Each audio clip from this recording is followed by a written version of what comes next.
hari ini saya akan mempresentasikan 2 artikel, yaitu yang pertama adalah artikel dari Sinta 2 dan yang kedua nanti artikel dari Ki 2. Tetapi ketika disatu nih, suara saya jelas, Bapak Ibu nggih? Jelas. Suara saya jelas. Nggih, matur nuwun. Lanjut Pak Judin. Artikel yang pertama yaitu artikel Sinta 2, yaitu tentang employee performance, the modernizing role of leader member exchange, a study on the fast fashion retail industry. Ini artikel dari Ki2-nya Ciputra. Nih. Penulisnya adalah William Wijaya, masih baru terbit, yaitu tahun 2023 kemarin pada bulan Juli tanggal 17. Link artikelnya ada pada slide, yaitu doi itu.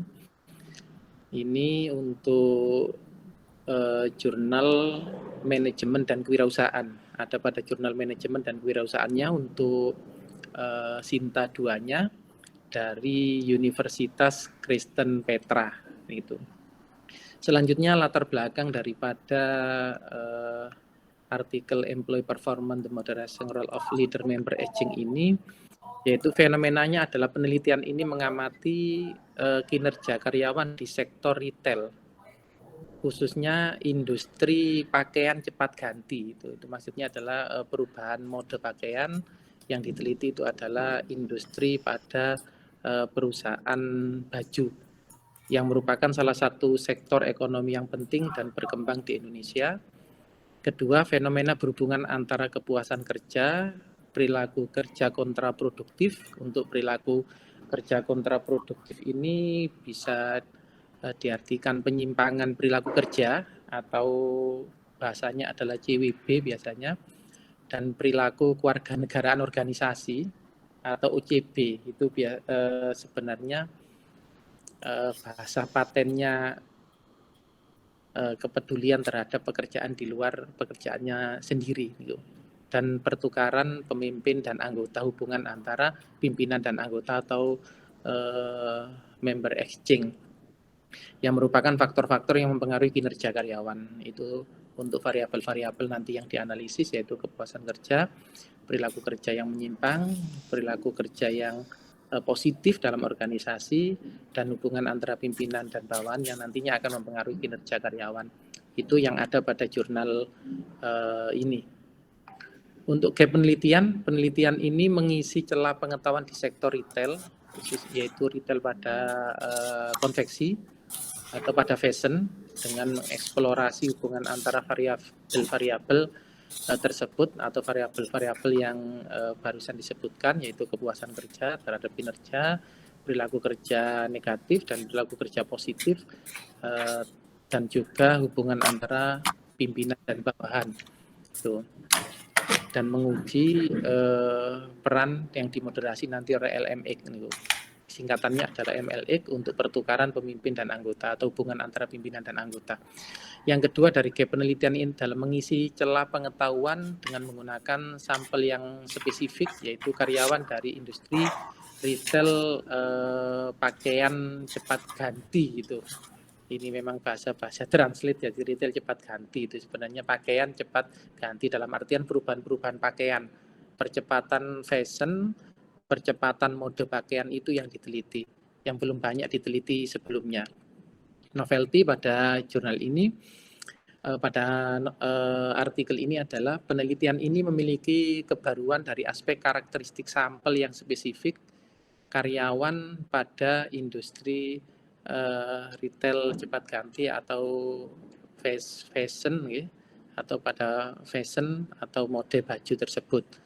Yang kedua, menggunakan kerangka konseptual yang menggabungkan teori-teori dari kepuasan kerja, perilaku kerja kontraproduktif, perilaku kerja kewarganegaraan organisasi atau perilaku yang positif tadi dalam organisasi, dan pertukaran pemimpin dan anggota atau LMX untuk menjelaskan kinerja karyawan yang belum pernah dilakukan dalam studi-studi sebelumnya dalam konteks industri retail cepat ganti atau pada fashion itu. Untuk pertanyaan penelitian dinyatakan dengan jelas dan relevan. Karena sudah jelas, kita melihat dari judulnya saja tadi sudah bagus. Terus untuk pertanyaannya di jurnal yang sudah saya share itu memang sudah jelas untuk pertanyaan-pertanyaannya. Penelitian ini ingin mengetahui hubungan antara kepuasan kerja, perilaku kerja kontraproduktif, dan perilaku istilahnya adalah kewarganegaraan organisasi, atau perilaku, maksudnya ini adalah perilaku karyawan yang ikut membantu di dalam melaksanakan tugas di luar tugasnya untuk kebaikan organisasi atau kebaikan karyawan lain itu terhadap kinerja karyawan yang dimoderasi oleh LMX atau pertukaran atau hubungan antara pimpinan dan anggota. Pertanyaan ini relevan karena menangani celah pengetahuan di sektor retail, khususnya di industri retail, fashion atau retail cepat ganti, yang merupakan salah satu sektor ekonomi yang penting dan berkembang di Indonesia. Tujuan dari penelitian telah didefinisikan dengan baik dan selaras dengan pertanyaan penelitian. Peneliti ingin menguji kerangka konseptual yang menggabungkan teori kepuasan kerja, perilaku kerja kontraproduktif atau penyimpangan perilaku kerja, terus perilaku kewarganegaraan organisasi, dan pertukaran pemimpin dan anggota atau LMX untuk menjelaskan atau hubungannya dengan peningkatan kinerja karyawan yang belum pernah dilakukan dalam studi sebelumnya dalam konteks industri retail fashion atau cepat ganti. Tinjauan literatur, dari tinjauan literaturnya dalam jurnal tersebut memberikan konteks dan latar belakang yang memadai untuk penelitian ini. Tinjauan literatur menjelaskan konsep-konsep utama yang digunakan dalam penelitian seperti kepuasan kerja, perilaku kerja kontraproduktif atau devian, ya, perilaku kewargaan organisasi, serta pertukaran pemimpin anggota dan kinerja karyawan. Yang ketiga, tinjauan literatur juga menguraikan temuan-temuan penelitian sebelumnya yang relevan dengan topik penelitian. Itu bisa dilihat di dalam artikel itu. Memang penelitian-penelitian terdahulu, banyak juga artikel-artikel yang terbaru itu sudah dijadikan sebagai literatur, dimasukkan ketika kita lihat di di latar belakang, bahkan sampai sebelum perumusan hipotesis itu sudah dijelaskan semuanya. Yang keempat, tinjauan literatur juga dapat teridentifikasi dengan jelas mengenai kesenjangan atau permasalahan dalam penelitian sebelumnya yang ingin diatasi oleh penelitian ini. Dalam penelitian tersebut, penulis menyatakan bahwa belum ada penelitian sebelumnya yang menggabungkan teori-teori untuk menjelaskan kinerja karyawan dalam konteks retail cepat pakai itu atau fashionnya tadi. Yang keenam, penulis juga menyebutkan bahwa penelitian ini memiliki kebaruan dari aspek karakteristik sampel yang spesifik, yaitu karyawan retail pada cepat pakai itu. Ini cepat saji nih. Itu. Penulis juga menegaskan bahwa penelitian ini bertujuan untuk menyelidiki celah pengetahuan di sektor retail dengan mengeksplorasi hubungan antara variabel-variabel tersebut yang dimoderasi oleh LMX atau pertukaran pemimpin dan anggota. Untuk metode penelitian, yaitu jenis penelitiannya menggunakan survei dengan pendekatan kuantitatif. Next Pak Judin. Sedangkan metode pengambilan sampel menggunakan non-probability dengan teknik purposive sampling. Karyawan yang diambil 150 karyawan dari 17 toko yang tersebar di wilayah Jabodetabek atau 17 outlet, ya, 17 outlet yang di dalamnya diambil 150 karyawan.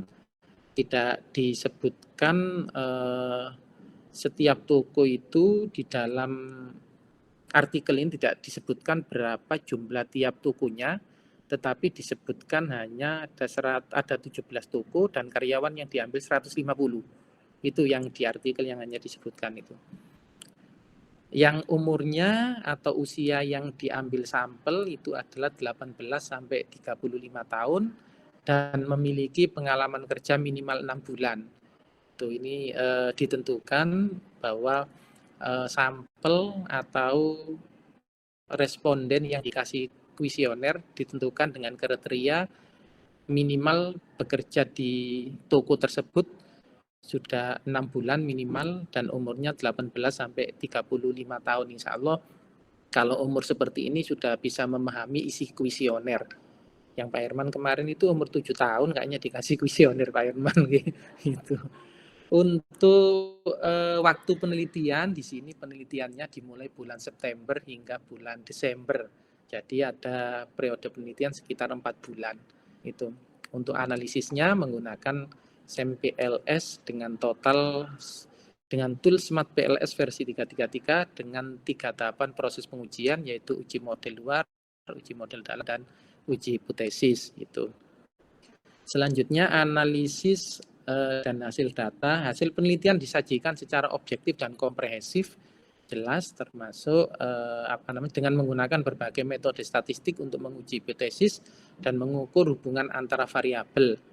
Jurnal tersebut juga menggunakan tabel, gambar, dan grafik untuk mengilustrasikan temuan secara visual dan memudahkan pembaca untuk memahami hasil. Itu ketika memang kita lihat di jurnal ini, memang kayaknya Sinta 2 betulan ini, artikel ini. Karena ketika saya saya lihat, saya amati, saya baca itu memang lengkap gitu. Termasuk literaturnya juga sangat bagus sekali itu menurut saya nih. Sedangkan analis data cukup sudah dijelaskan dan benar dengan menyertakan langkah-langkah yang dilakukan, asumsi-asumsi yang dibuat, dan alat-alat yang digunakan. Artikel tersebut juga memberikan pembahasan, implikasi, keterbatasan, dan saran untuk penelitian selanjutnya. Itu. Analisis dan hasil penelitian temuan menunjukkan adanya dampak negatif antara kepuasan kerja dan perilaku menyimpang. Kenapa di sini dampak negatif? Karena ketika kepuasan kerja itu makin tinggi, maka perilaku menyimpangnya akan berkurang. Gitu. Dan OCB itu kepedulian pegawai atau melakukan pekerjaan di luar pekerjaannya untuk kemajuan organisasi atau untuk membantu karyawannya dengan anggota tim dapat meningkatkan perilaku kerja kontraproduktif gitu. Karena untuk LMX-nya niku hubungan antara pimpinan dan bawahannya itu adalah sebagai mediasi yang juga ikut menentukan apakah positif atau negatifnya yang berhubungan dengan perilaku menyimpang pada karyawan. Yang kedua, hasil penelitian menunjukkan pengaruh CWB yang negatif dan signifikan secara statistik terhadap OCB niku. Yang ketiga, hasil penelitian menunjukkan bahwa OCB berpengaruh positif dan signifikan terhadap EP atau kepuasan kerja, employee performance karyawan, karena makin ada kepedulian karyawan terhadap tugas-tugas di luar pekerjaannya sendiri yang untuk membantu teman lain atau organisasi itu ternyata dapat meningkatkan kinerja karyawan. Yang keempat, LMX, hubungan antara pimpinan dan bawahan secara signifikan memoderasi job satisfaction atau kepuasan kerja dibandingkan dengan CWB dan OCB dibandingkan dengan EP, tetapi tidak pada CWB dibandingkan dengan OCB. Dalam penelitian ini, LMX mengacu pada hubungan antara manajer toko dan karyawan. Akibatnya hubungan yang baik dapat mencegah pekerjaan yang tidak puas untuk menampilkan CWB atau perilaku menyimpang tersebut. Implikasi pada artikel tersebut, karena tadi disebutkan ada implikasinya, implikasi yang diberikan adalah bagi manajemen perusahaan retail, penting untuk meningkatkan kepuasan kerja, mengurangi perilaku kerja kontraproduktif, meningkatkan perilaku kewargaan organisasi atau kepedulian terhadap organisasi, dan memperbaiki hubungan antara pemimpin dan anggota. Yang kedua, bagi peneliti selanjutnya penting untuk mengembangkan model penelitian dengan variabel-variabel lain yang dapat berpengaruh terhadap peningkatan kinerja karyawan, seperti motivasi, komitmen, dan keadilan. Pada jurnal tersebut ada kekuatan dan kelemahan. Kekuatannya adalah atau kelebihannya, jurnal ini memiliki kerangka konsep yang menarik dan relevan dengan konteks industri fast fashion yang merupakan salah satu sektor ekonomi penting di Indonesia. Jurnal ini menggunakan alat pengukuran yang valid dan reliabel untuk mengukur variabel-variabel penelitian.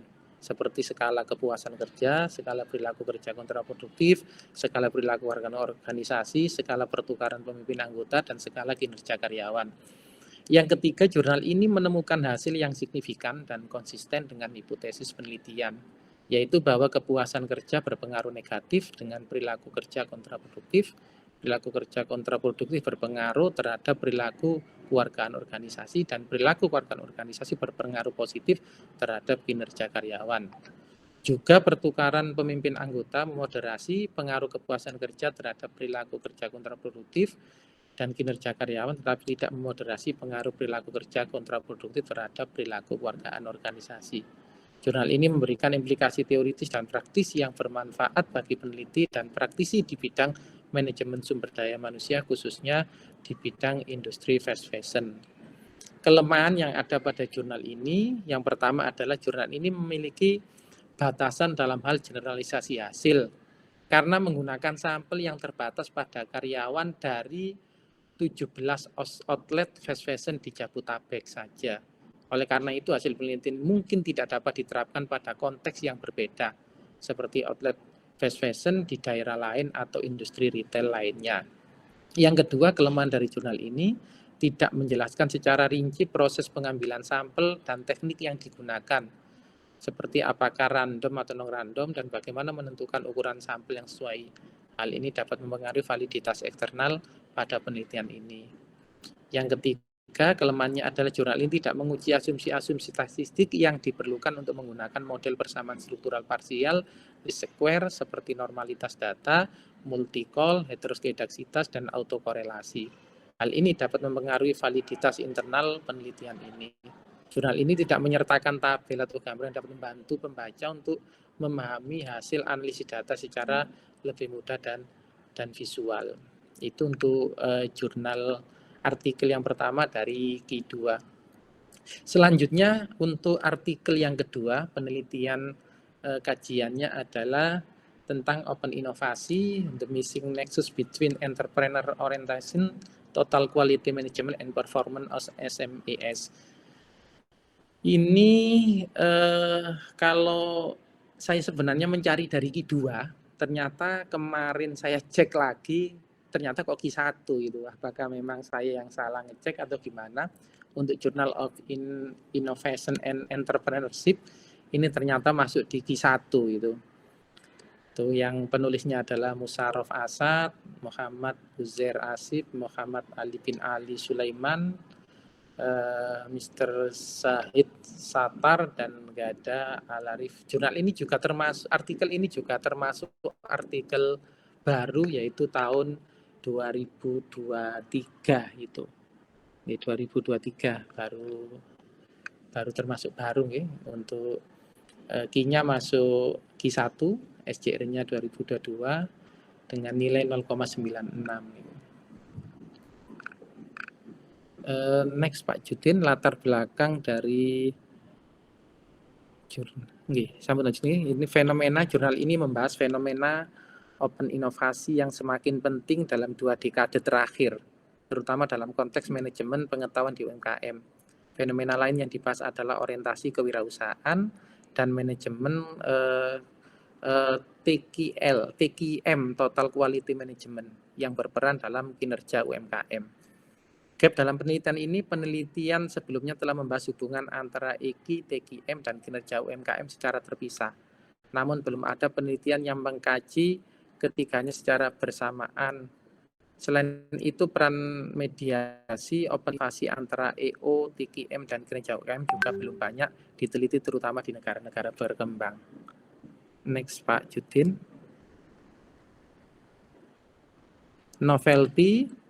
Novelty pada penelitian ini menawarkan pendekatan baru dengan mengkaji peran mediasi open inovasi antara EQ, TQM, dan kinerja UMKM. Penelitian ini juga menambahkan perspektif baru dengan fokus pada UMKM di negara-negara berkembang, khususnya negara Pakistan. Itu. Next Pak Judin. Rumusan masalah utama yang dibahas dalam penelitian ini adalah bagaimana EO dan TQM mempengaruhi kinerja UMKM dan bagaimana open inovasi berperan sebagai mediator dalam hubungan variabel tersebut. Sedangkan tujuan penelitian untuk mengidentifikasi peran mediasi open inovasi antara EO, TQM, dan kinerja UMKM. Penelitian ini juga bertujuan untuk mengisi kesenjangan dalam literatur sebelumnya yang belum banyak membahas hubungan antara ketiga konstruk tersebut, terutama dalam konteks UMKM di negara-negara berkembang.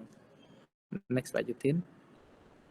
Urgensi dari penelitian ini penting karena membantu pemahaman tentang bagaimana EO dan TQM dapat mempengaruhi kinerja UMKM dan bagaimana open inovasi dapat memediasi hubungan tersebut. Hasil penelitian ini dapat membantu pemilik dan manajer UMKM dalam mengembangkan strategi yang lebih efektif untuk meningkatkan kinerja mereka. Next, Pak Yudin.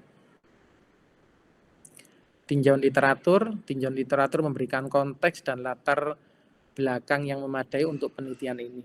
Penelitian ini berfokus pada pentingnya inovasi, orientasi kewirausahaan, dan manajemen kualitas total atau TQM dalam meningkatkan kinerja UMKM, terutama di negara-negara berkembang.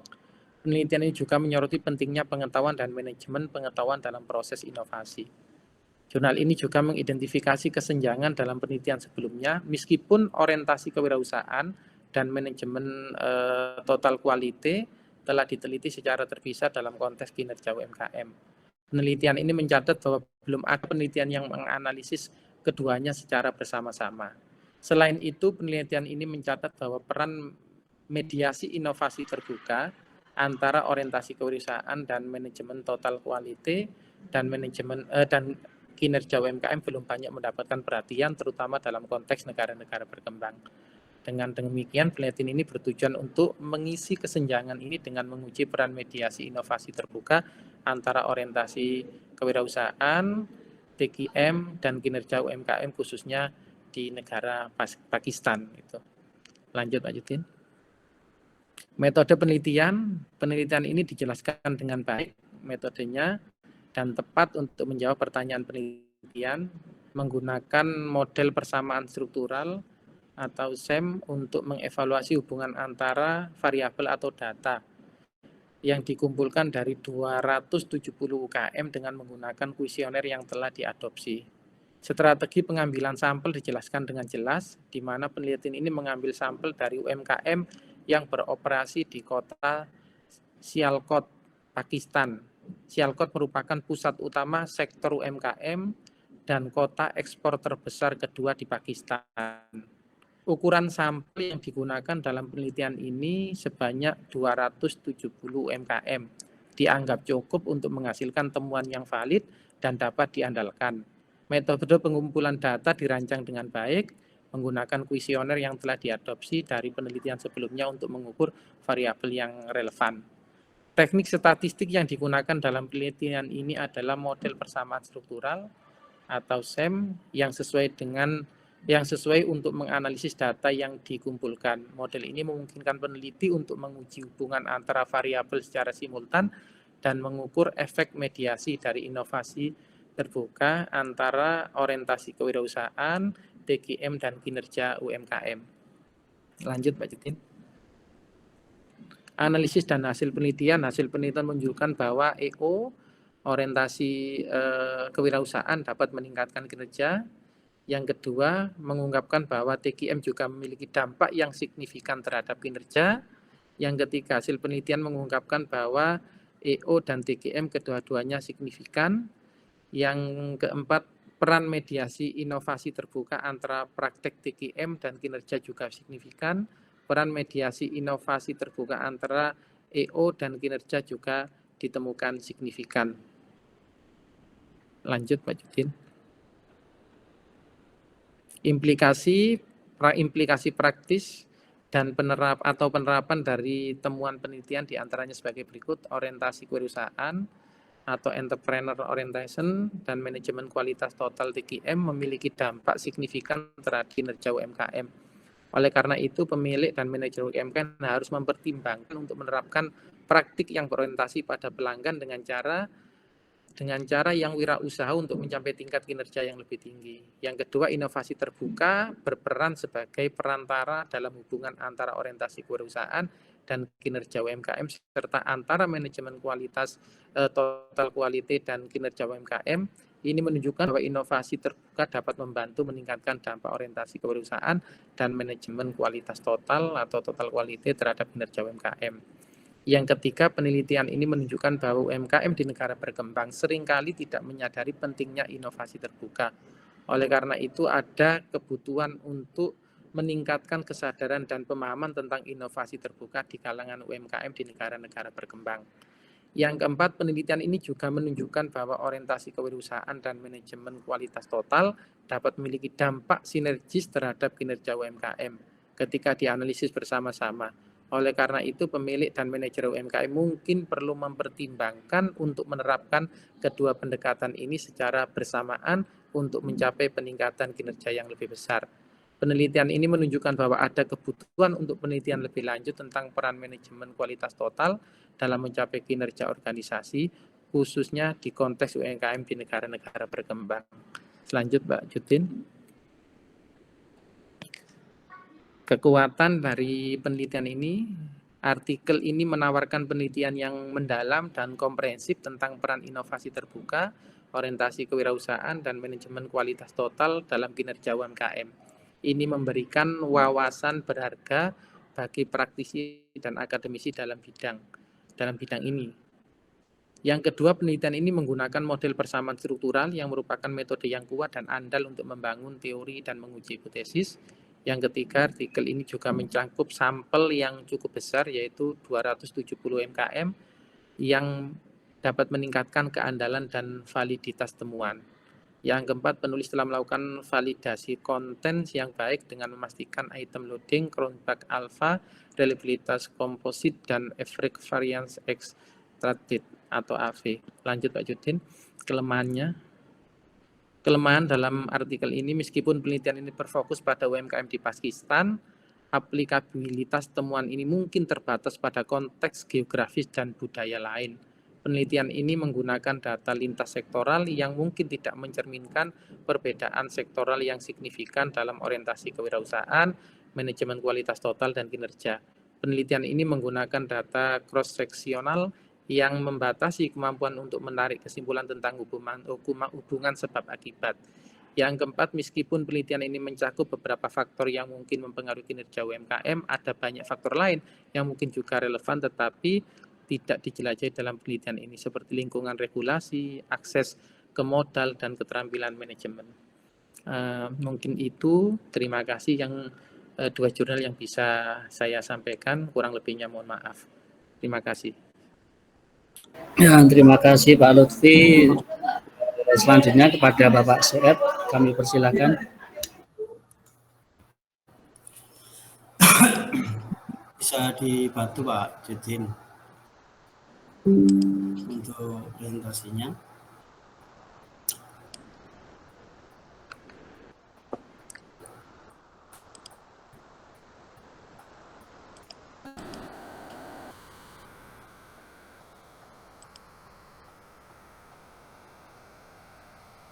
Terima kasih Bapak Gus dan teman-teman sekalian. Izinkan kami untuk mempresentasikan tugas kajian penelitian terkait dengan UMKM. Kali ini saya mencoba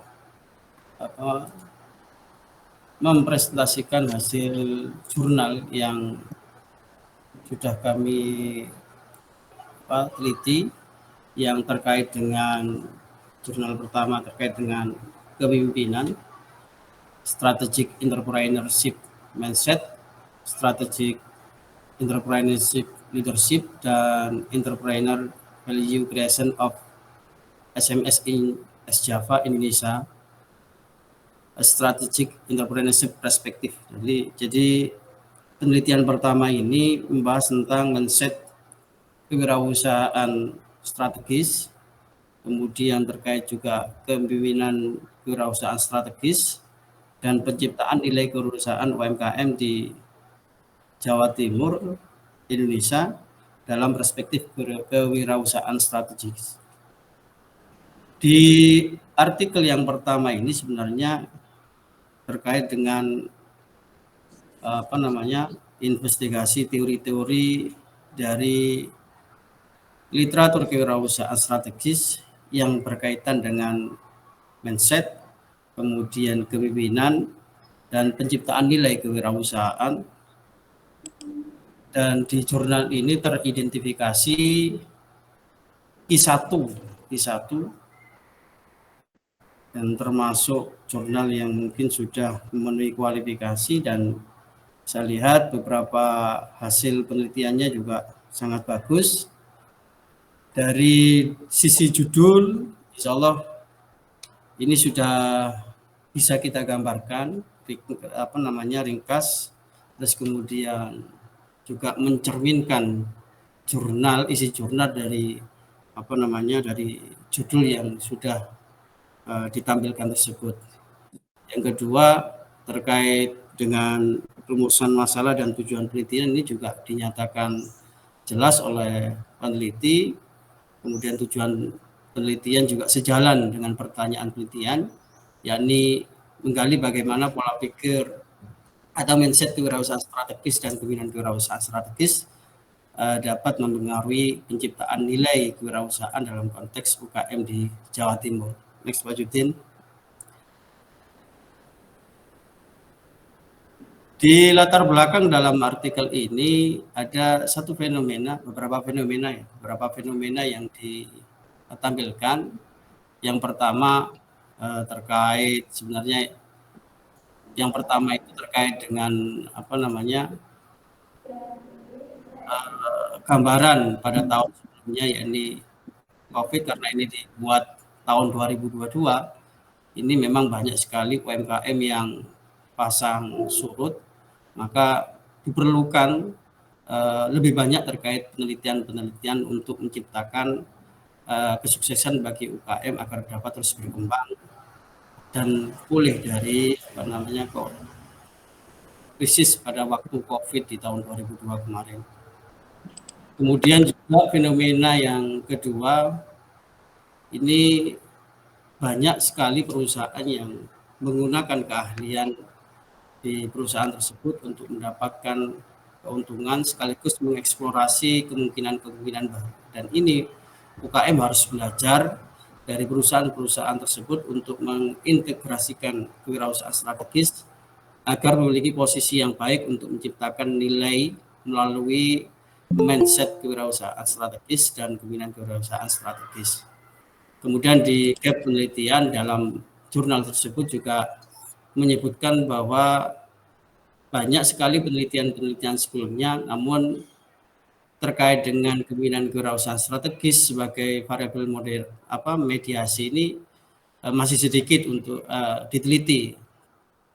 Terus kemudian juga penelitian yang dilakukan oleh Abu Dar dan Muhammad tahun 2021 itu mengenai mediasi dari kepemimpinan strategis dalam organisasi pendidikan. Jadi berbeda konteksnya ketika di penelitiannya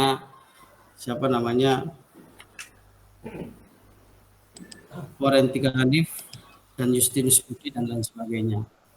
Terus kemudian mengisi kesenjangan dalam temuan yang dibuat oleh Jizai dan Sadeki dan Simik dan kawan-kawan mengenai peran mediasi strategis dalam UKM dan organisasi lainnya.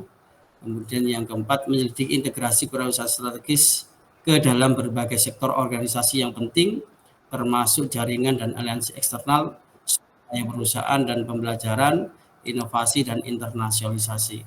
Kemudian novelty dalam jurnal tersebut menyebutkan bahwa kepemimpinan kewirausahaan strategis ini merupakan hal baru sebagai variabel mediasi karena masih sedikit teliti tentang peran mediasi ini di UKM yang berkaitan dengan kewirausahaan strategis.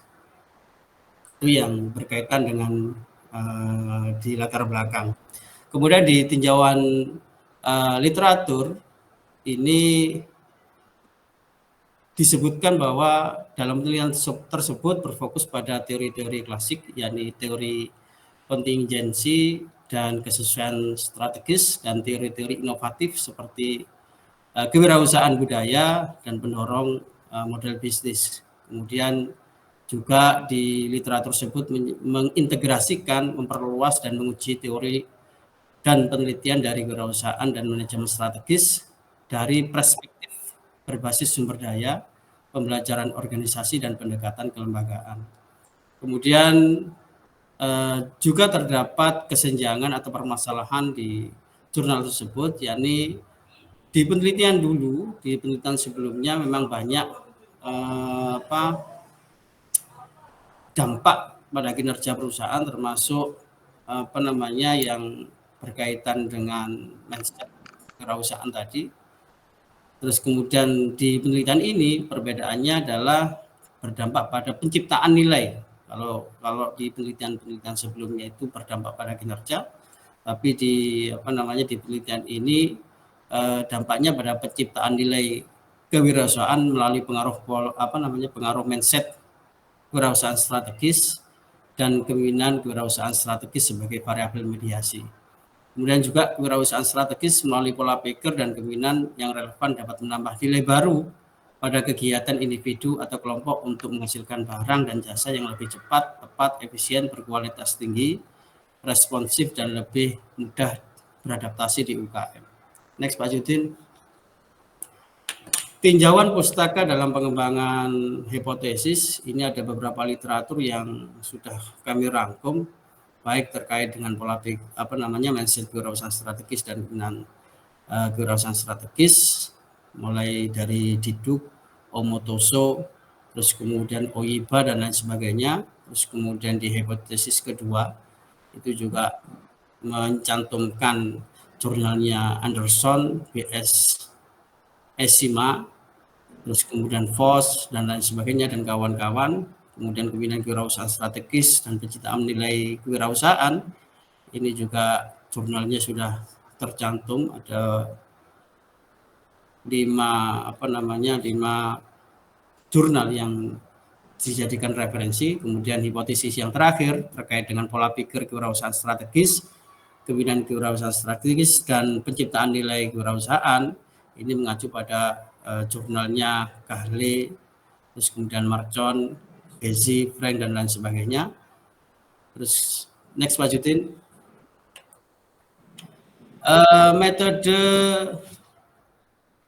Metodologi penelitian ini sebenarnya di jurnal tersebut ini sudah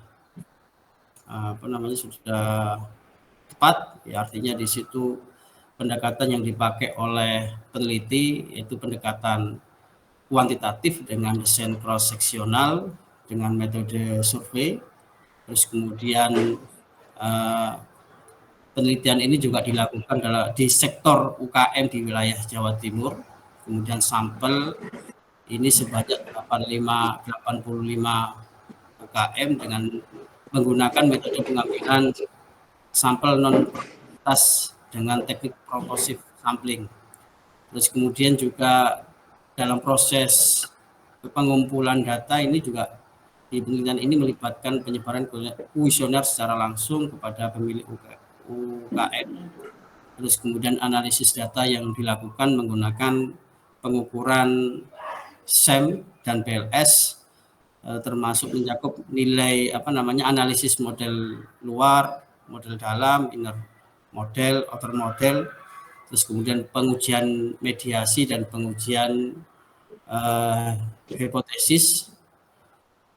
Terus kemudian next, Pak Judin. Di analisis dan hasil data ini menunjukkan bahwa hasil penelitian tersebut secara objektif dan komprehensif, karena tadi sudah kami sampaikan bahwa penggunaan yang dipakai adalah LSM. Terus kemudian juga di situ melampirkan beberapa tabel, beberapa gambar yang artinya bahwa penelitian ini cukup menggambarkan dari hasil apa yang sudah diteliti. Terus kemudian juga hasil penelitian dari jurnal tersebut adalah bahwa mindset kewirausahaan strategis ini berpengaruh positif terhadap kepemimpinan kewirausahaan strategis. Kemudian mindset kewirausahaan ini juga berpengaruh positif terhadap penciptaan nilai kewirausahaan. Terus kemudian kepemimpinan kewirausahaan strategis juga berpengaruh positif dan signifikan terhadap penciptaan nilai kewirausahaan. Terus kemudian kepemimpinan kewirausahaan strategis ini juga memediasi pengaruh mindset kewirausahaan strategis terhadap penciptaan nilai kewirausahaan.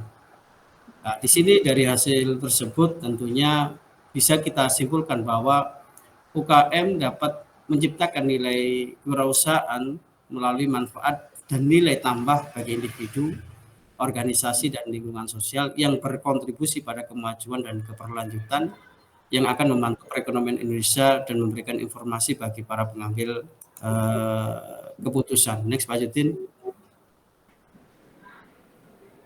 Di hasil diskusi ini menunjukkan bahwa kepemimpinan kewirausahaan tadi sudah kami sampaikan karena memang ada hubungannya antara pertanyaan dari hipotesis yang dari awal tadi dengan hasil diskusi dalam penelitian ini, termasuk pengaruh positif dan signifikan terkait dengan kepemimpinan kewirausahaan strategis pada UKM yang diteliti.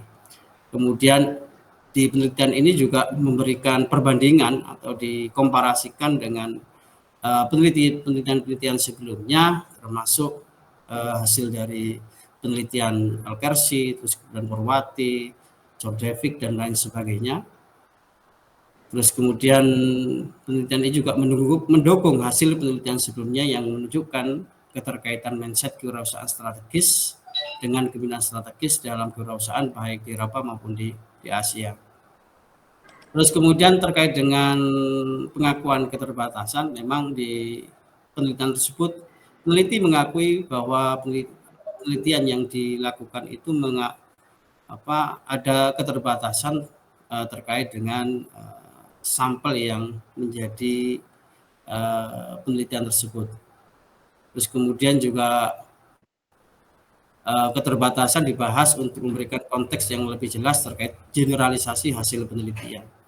Terus kemudian next Pak Judin, kontribusi di bidang UMKM, bahwa jurnal tersebut mengembangkan dan menguji model konseptual yang mengintegrasikan variabel mindset kewirausahaan strategis, kemudian kepemimpinan kewirausahaan strategis, dan penciptaan nilai kewirausahaan.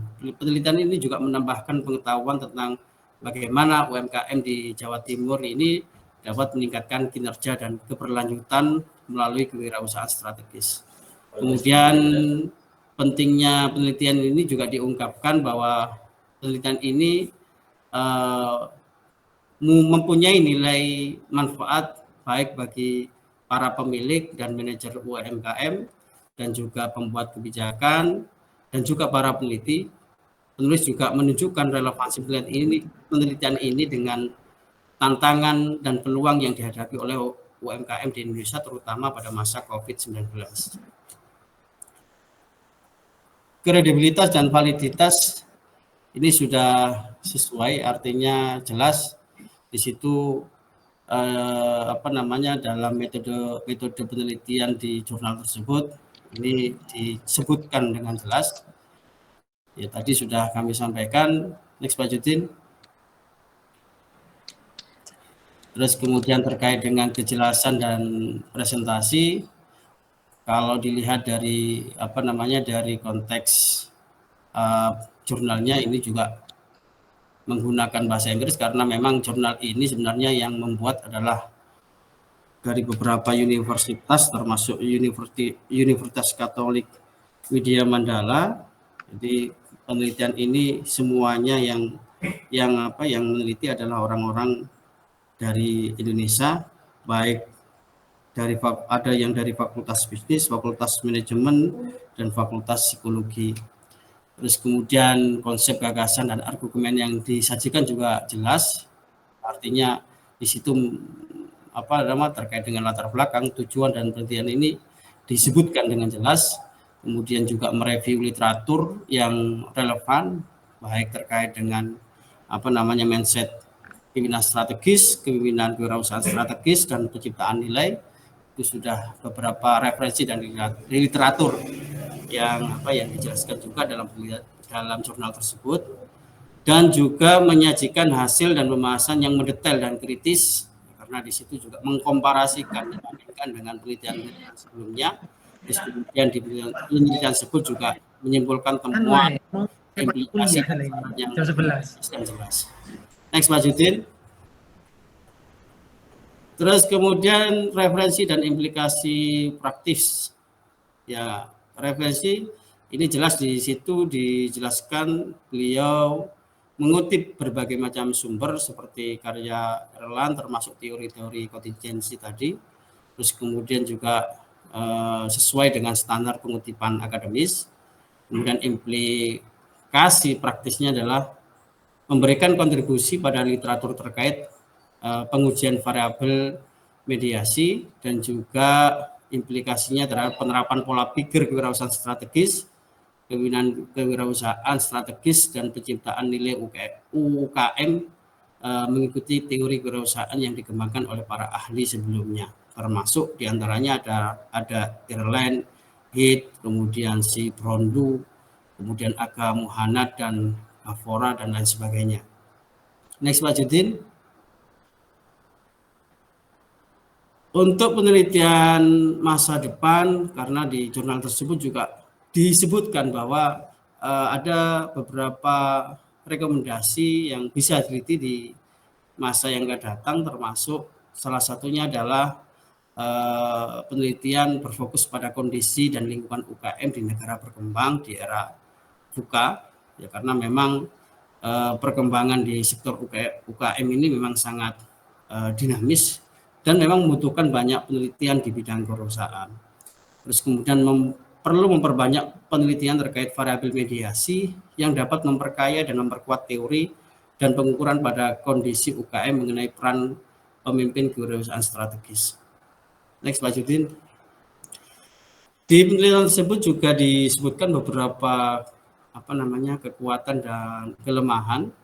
Yang pertama, karena kekuatan dari jurnal tersebut adalah ini mengangkat isu-isu yang relevan, karena ini memang jurnal dibuat pada tahun 2022 yang kemudian juga kondisinya masih dalam kondisi COVID. Tentunya ini sangat sangat membantu bagi para peneliti maupun pelaku-pelaku UMKM dalam mengembangkan UKM khususnya di Jawa. Terus kemudian juga memberikan literatur yang menyeluruh termasuk teori dan studi sebelumnya yang terkait dengan mindset kewirausahaan, pimpinan kewirausahaan strategis, dan penciptaan nilai kewirausahaan. Yang selanjutnya, studi ini juga menggunakan metode survei dengan sampel 85 UKM.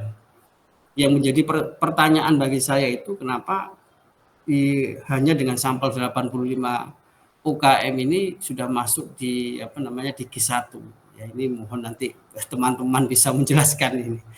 Ya, biasanya kan kadang di atas 200 atau 240 ke atas. Terus kemudian kelemahan. Dari kelemahan ini ukuran sampel memang 80 UKM yang mungkin dianggap kecil dalam studi kuantitatif. Terus kemudian ini juga dengan 85 UKM ini dapat membatasi generalisasi temuan, artinya tidak bisa digeneralisasi. Terus kemudian batasan geografis, studi ini terbatas pada UKM hanya di Jawa Timur saja. Temuan ini mungkin hanya berlaku di wilayah di Jawa Timur, tidak berlaku di daerah-daerah lain atau di negara-negara lain. Kemudian desain cross-seksional, studi ini menggunakan desain cross-seksional yang memberikan gambaran pada satu titik waktu. Desain ini mungkin tidak menangkap perubahan sepanjang waktu atau hubungan sebab akibat. Terus kemudian adanya bias, ya, studi ini mengandalkan kuesioner yang didistribusikan secara langsung kepada pemilik UKM yang dapat memperkenalkan bias respon atau bias keinginan sosial. Terus kemudian saran untuk diskusi berikutnya, ini bisa menggali lebih dalam tentang elemen yang lebih spesifik dari mindset dan bagaimana mereka dapat dapat dikembangkan di pemilik dan pemimpin UKM. Kemudian diskusi masa depan juga bisa mengeksplorasi karakteristik kepemimpinan kewirausahaan strategis yang efektif dan bagaimana hal itu dapat dikembangkan di UKM. Kemudian diskusi juga bisa berfokus pada mekanisme penciptaan nilai dan bagaimana hal itu bisa berkontribusi keberlanjutan dan pertumbuhan UKM. Dan kemudian juga bisa mempertimbangkan faktor-faktor budaya, ekonomi, dan regulasi lokal. Pak Judin, belum selesai itu Pak Judin. Pak Judin, Bapak Judin. Pak Judin, mana Pak Judin?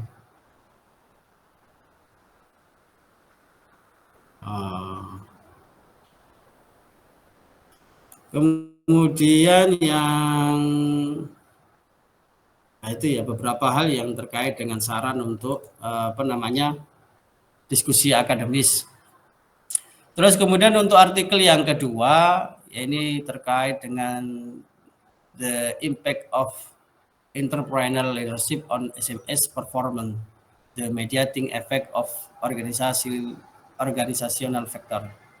Ini ditulis oleh Pong Feng Yen, Yen Di Ngok Yu, Long Yen, Hailam, Tau Baule, Ngi Hong Suan Nguyen.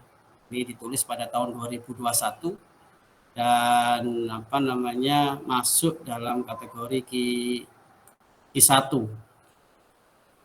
Di penelitian ini, next Pak Judin. Di penelitian ini, next Pak Judin. Pak Judin.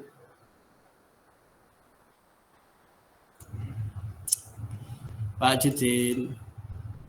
Baik. Penelitian ini yang membahas terkait kepemimpinan kewirausahaan terhadap kinerja UKM dan peran mediasi faktor organisasional dalam hubungan UKM.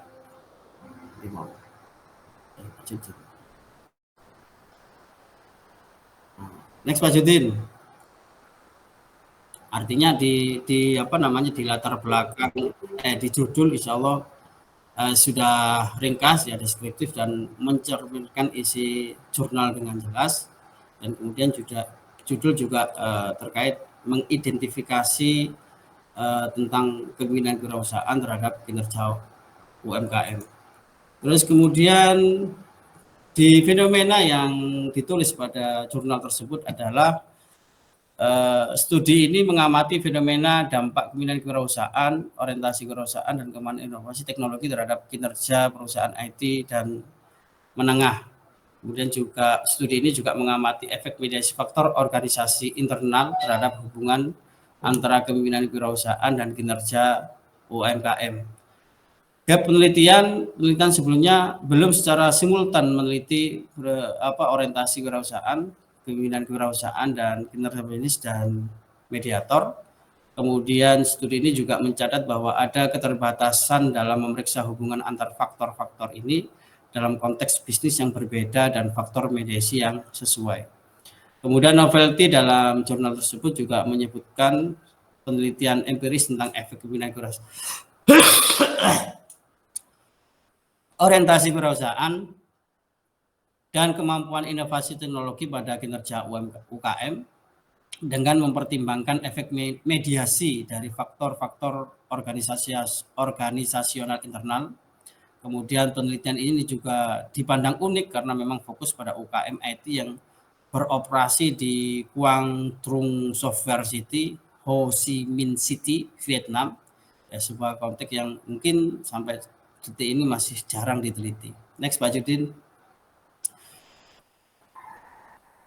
Kemudian di tinjauan literatur ini insya Allah sudah jelap karena di situ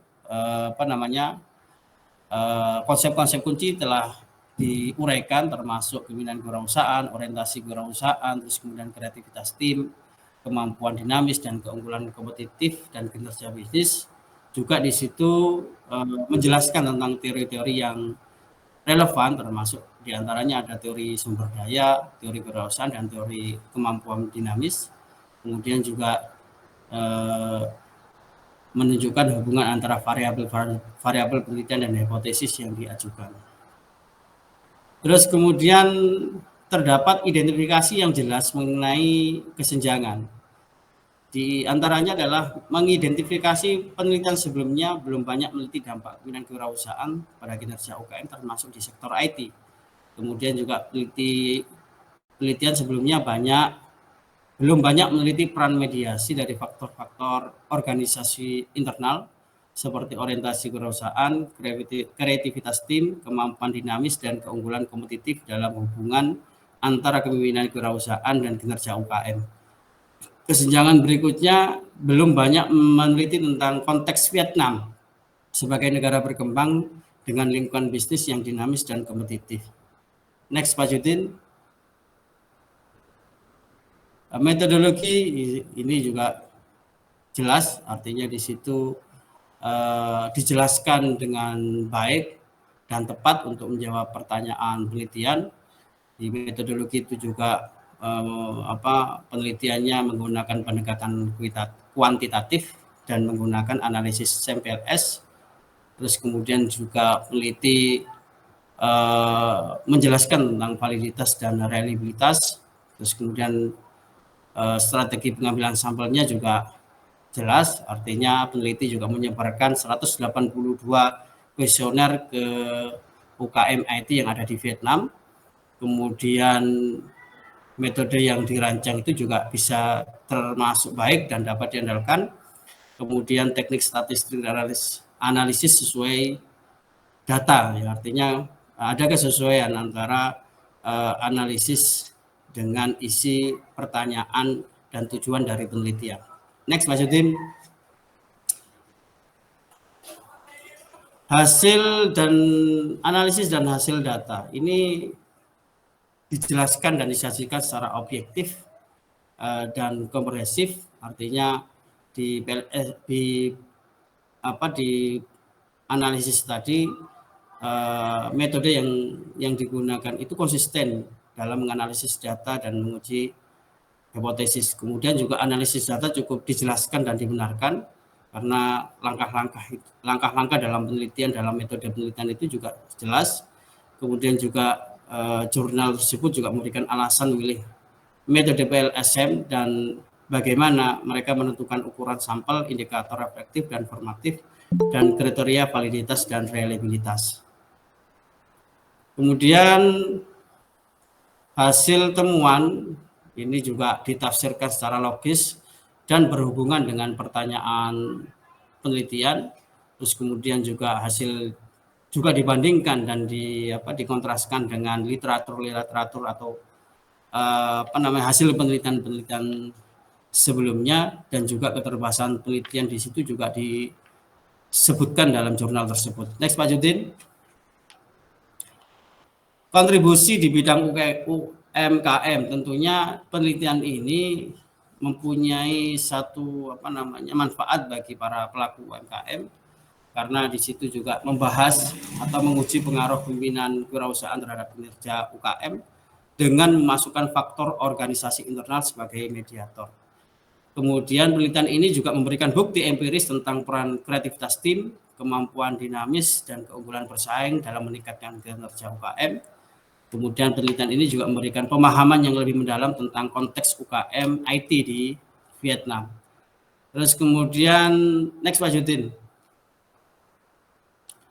Kredibilitas dan validitas. Artinya metodologi penelitian ini dirancang dan diterapkan dengan baik. Kemudian potensi bias atau keterbatasan juga ditangani secara transparan. Terus kemudian terkait dengan indikasi, ada indikasi yang jelas mengenai reliabilitas dan validitas penelitian. Next, Pak Judin. Kejelasan dan presentasi. Artinya penulis artikel ini ditulis dengan baik dengan menggunakan bahasa yang baik, terus kemudian juga menggunakan format dan gaya sesuai dengan standar jurnal. terus kemudian juga mudah dipahami, kemudian dan konsep gagasan dan argumen juga disajikan dengan jelas mulai dari pendahuluan sampai pada kesimpulan. Terakhir Pak Judin. Next. Referensi kelebihan dan kelemahan pada jurnal tersebut. Jurnal ini memberikan analisis komprehensif tentang dampak kepemimpinan kewirausahaan terhadap kinerja UKM dengan mempertimbangkan efek mediasi dan faktor organisasi internal seperti orientasi kewirausahaan, kreativitas tim, kemampuan dinamis, dan keunggulan kompetitif. Terus kemudian metodologi juga digunakan sangat kuat karena menggunakan LS dan SEM. Kemudian juga sampel yang digunakan itu 182 perusahaan IT kecil dan menengah yang beroperasi di Vietnam. Jurnal ini juga menawarkan wawasan dan rekomendasi yang berarti untuk mengelola dan mempromosikan inspirasi kewirausahaan yang lebih baik yang dapat bermanfaat bagi perusahaan dan otoritas. Kemudian untuk kelemahan, temuan jurnal ini menunjukkan bahwa orientasi kewirausahaan tidak mempengaruhi kinerja bisnis UKM dan tidak memainkan peran mediasi dalam hubungan antara kepemimpinan kewirausahaan dan kinerja UKM.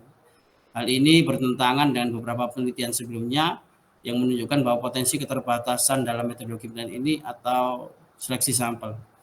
Penelitian ini difokuskan pada UKM IT di lokasi atau di Vietnam yang mungkin membatasi generalisasi temuan ke industri atau lokasi geografis lainnya.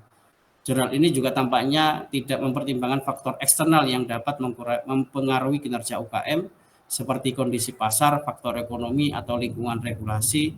Ini bisa menjadi era potensial untuk penelitian lebih lanjut. Baik, terima kasih Bapak Ibu sekalian, Bapak dosen. Mohon maaf, mohon saran, masukan, dan sebagainya. Terima kasih, kurang lebihnya mohon maaf. Assalamualaikum warahmatullahi wabarakatuh.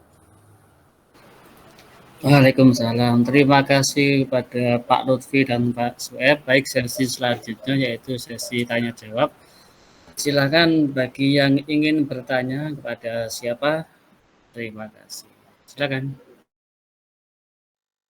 Ya, Pak Irman, silakan. Ya. Oh, kirain Pak Irman mau tanya. Pak Adit, kemudian. Baik, Mungkin Pak. Mas Anam ada Mas Anam. tambahan. Sepertinya yang dijelaskan Pak Lutfi sama Pak Sueb ini sangat-sangat detail dan mungkin ya kelemahannya ya nggak tahu apa. Silakan Mas Anam.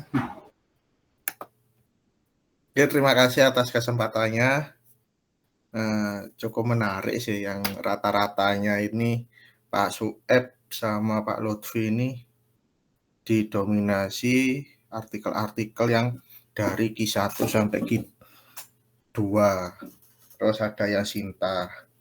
Nah, mungkin saya ke Pak Lutfi dulu ya, di mana paper yang sudah dipaparkan itu sedikit berkomentar saja. Jadi di konseptualnya di situ kan ada LMX sama TQM.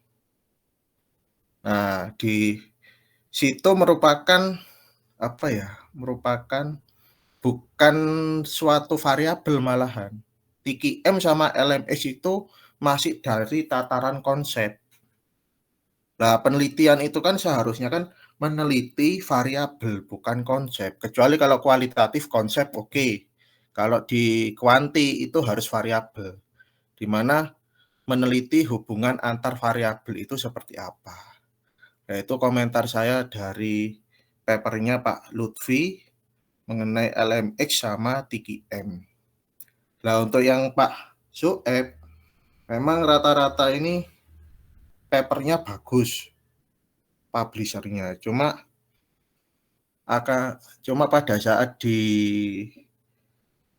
papernya Helion kalau nggak salah itu kan dia menemukan hasil pembahasan yang tidak signifikan. Akan tetapi yang tidak signifikan itu tidak dijabarkan secara detail. Kenapa, apa, mengapa, bagaimana itu tidak dijelaskan.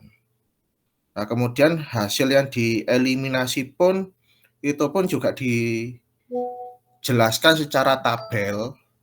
Cuma kenapanya dieliminasi itu tidak terjelaskan di narasi.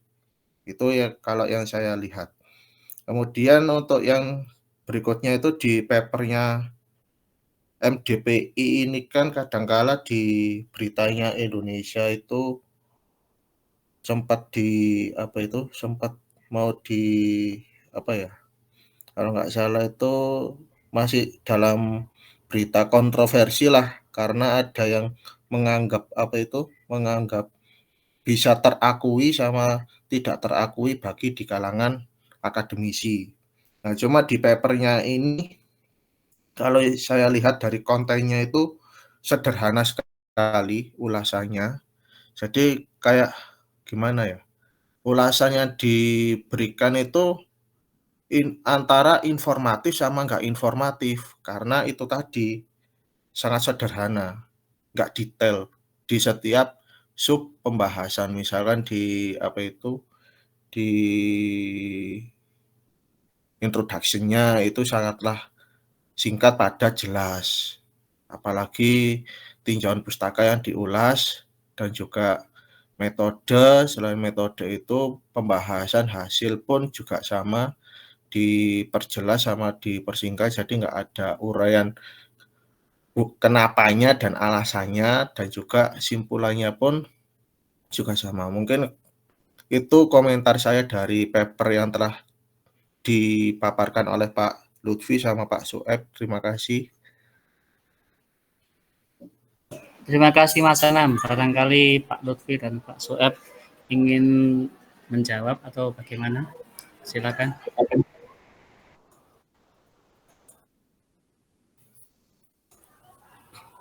Baik, terima kasih Mas Anam terkait komentarnya. Memang ada beberapa yang tidak dijelaskan dalam penelitian tersebut terkait dengan hasil penelitian kenapa tidak signifikan. Namun dalam penjelasan kami yang tadi sudah kami sampaikan bahwa memang ada potensi bias, karena memang di situ hanya mengandalkan kuesioner dari 85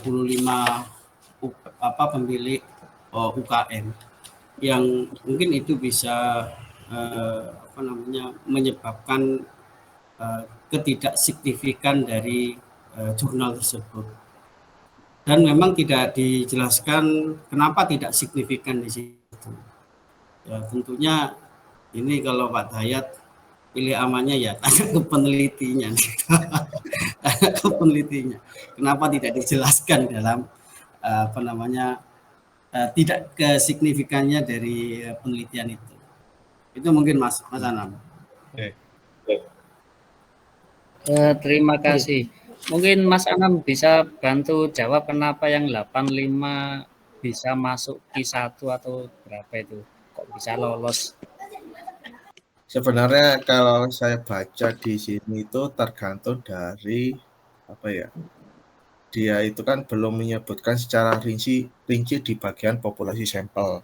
Katakanlah kalau paper yang orinya itu hasil karyanya bentuk bentuk laporan dari hibah ataupun laporan dari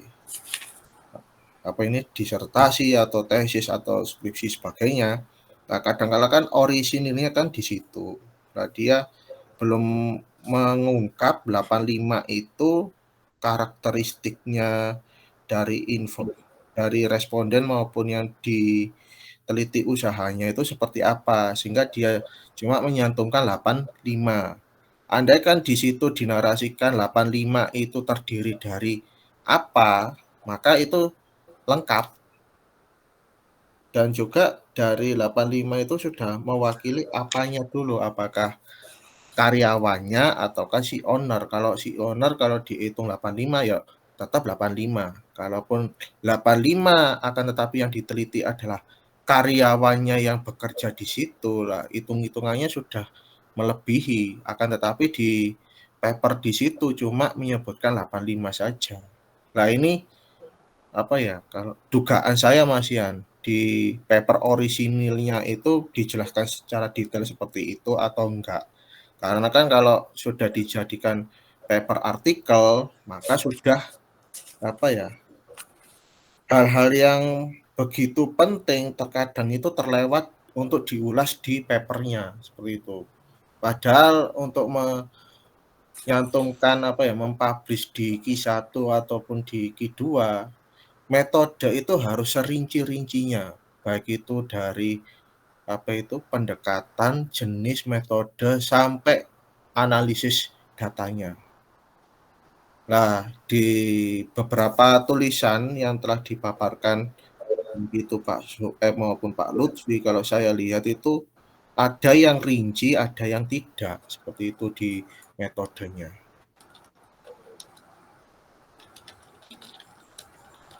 Terima kasih. Untuk EQM barangkali Pak Dayat, karena topiknya kan relevan dengan topik yang ingin dibahas, Pak Dayat. Pak Dayat. Nggak ada. Sebenarnya saya tuh penasaran dengan UMKM IT yang di Vietnam yang jenjang kedua itu. Jangan-jangan itu UKM server slot itu ya. Kemungkinan kan soalnya nggak dibahas itu. UKM IT yang ada 182 tapi nggak dijelaskan. UKM apa itu? Oke, barangkali ada lagi yang ingin ditanyakan? Pak Lutfi mau menambahkan? Ya, tadi Mas Am ya, untuk LMX sama TKM bukan termasuk kabel. Bukan Pak. Kalau saya menganggap itu masih tataran konsep itu Pak. Kalau Kalau di artikel variabel itu, Pak.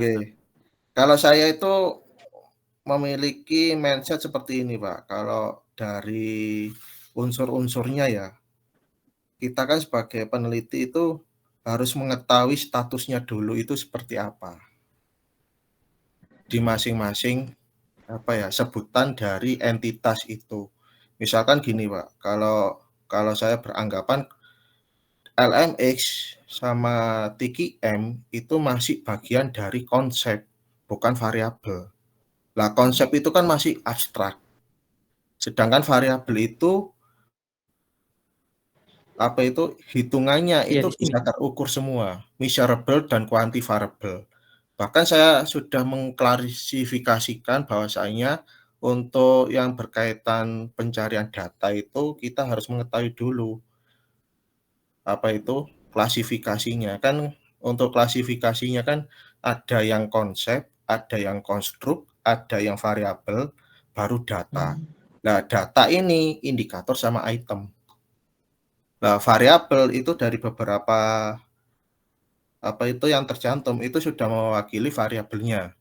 Nah, di mana kalau yang di papernya kedua-duanya itu tadi kan ada yang nyebut LMX di Sinta sama TKM yang di paper internasional. Nah, dia itu masih konsep.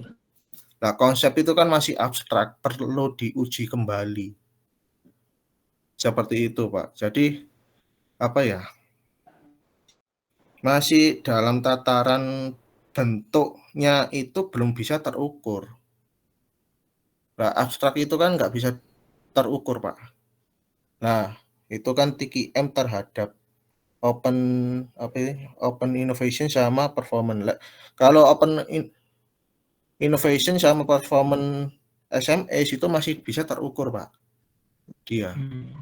Tapi kalau total quality management dia masih statusnya itu konsep, bukan variabel malahan. Kalau entrepreneur Di variabel Nggih. X1, X2-nya itu kan yang open inovasi itu kan mediasinya. Nggih.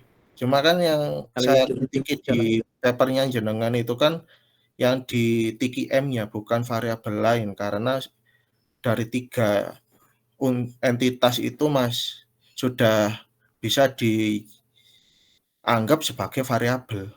Nah, kalau TKM Kalau dari sudut pandang saya itu masih konsep masalahnya di situ. Apalagi kan LMX itu juga sama, masih konsep dia. Sifatnya masih abstrak, belum bisa terukur.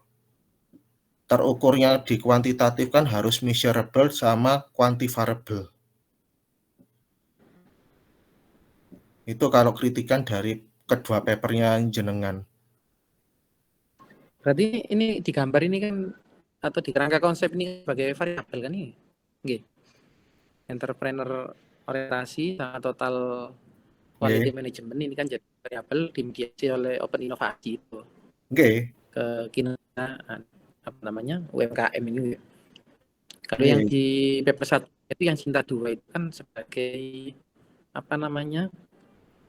Sebagai mediasinya gitu. Mediasi dari OCB, CWB, dan IP itu. Yang ini. Oke. Cuma kan statusnya dari apa itu LMS itu kan sebagai mediasi. Tapi kalau berdasarkan sifatnya, klasifikasinya dia masih konsep Pak, bukan variabel. Apalagi dengan TQM itu klasifikasinya dia masih konsep. Sifatnya dia kan tadi kan di independen. Tapi itu malah salah Pak malahan. Dia meneliti konsep digabung variabel. Nah, paper itu kan akhirnya apa ya Pak? Buat pembaca itu rancu. Apakah ini neliti variabel, apa neliti konstruk, apa neliti konsep? Seperti itu Pak. Oke. Oke, terima kasih Mas Anam. Oke. Apakah ada lagi yang ingin ditanyakan teman-teman? Tidak ada? Kalau Ini tidak ada pertanyaan Pak Judin ya terkait dengan UKM IT. Kalau saya lihat di jurnal ini itu ada di Vietnam itu ada ITSC yang tadi sudah kami sampaikan, Quang Trung Software City. Itu memang perusahaan yang bergerak di bidang perangkat lunak yang tersebar di 200 yang membesarkan sekitar 200 perusahaan dari berbagai ukuran. Ini masuk dalam kategori UKM sebenarnya. Karena memang di Vietnam itu kayaknya beberapa perusahaan-perusahaan informasi, teknologi informasi itu baru masuk kayak Intel, IBM, Samsung, Microsoft baru menarik outsourcing. Startup berarti ya? Iya, startup itu. Mungkin itu yang masuk dalam kategori UKM TI. Saya juga kemarin ini UKM TI ini apa kayak kalau di sini kayak yang menjual kayak hotspot itu ya. Bisa jadi seperti itu. Ya, provider yang ada yang kecil-kecil yang ada di beberapa daerah itu kayak home base dan ya kayak seperti itulah. Mungkin itu masuk dalam kategori UKM Pak Judin. Oke, terima kasih Mas. Oke, karena sudah tidak ada yang bertanya, selanjutnya sesi pengayaan kepada Bapak Agus kami persilakan. Terima kasih. Assalamualaikum warahmatullahi wabarakatuh.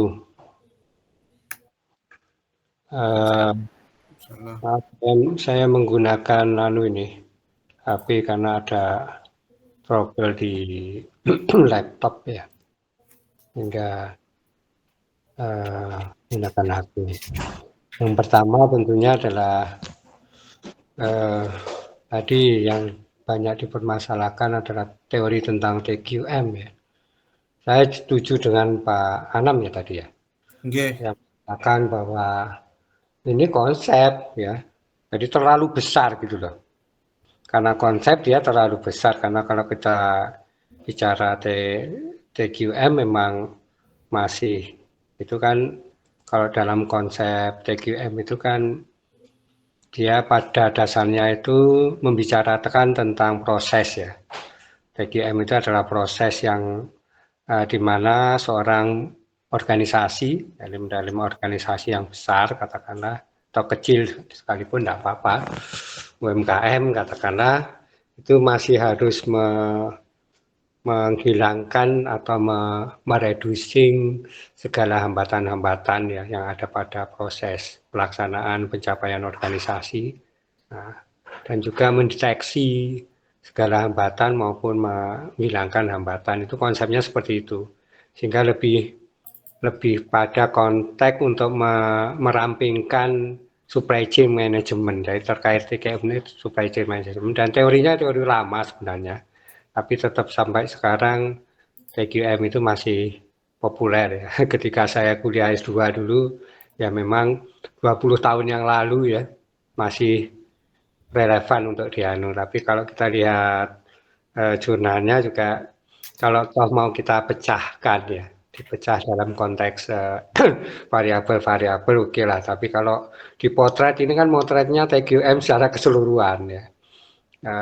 Karena di situ akan menyebabkan upaya-upaya kalau dibagi variabel itu sebenarnya adalah juga pengalaman para customernya, kemudian terutama kalau di dalam konteks sumber daya manusia, ya sumber daya manusia itu adalah masih bicara tentang training dan sebagainya, bagaimana meningkatkan kualitas training dan sebagainya, sehingga memang total quality management ini nampaknya masih berupa konsepnya oke, dan sangat banyak orang yang mendukung, tetapi masih terbagi seharusnya dalam variabel-variabel yang kita bisa ambil dari TQM. Itu komentar saya tentang yang disanggah dari Pak Anam tadi menyangkut median ini. Kalau orientasi pemasaran, kemudian variabel-variabel yang lain itu sudah bisa kita sebut sebagai variabel gitu ya. Tadi ada, mohon maaf, saya lihatnya dulu. Ada apa? Bentar.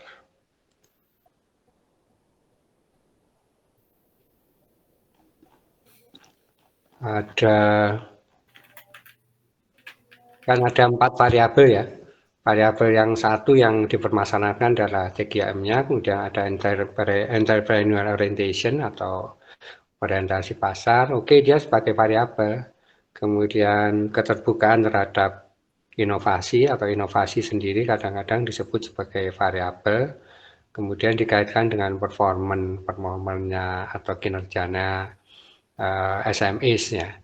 Nah, kinerjanya SMEs kalau kita nanti melakukan penelitian itu juga harus hati-hati, artinya banyak sekali sub-sub variabel yang kita mungkin akan pertimbangkan. Misalnya adalah apakah kita performanya dilihat dari finance-nya, apa performanya dari kemampuan sumber daya manusianya untuk produktif ya, ataukah performanya dari pemasaran. Nah, ini saya kira juga menetapkan indikator-indikatornya juga harus hati-hati di dalam konteks performance of SMEs itu.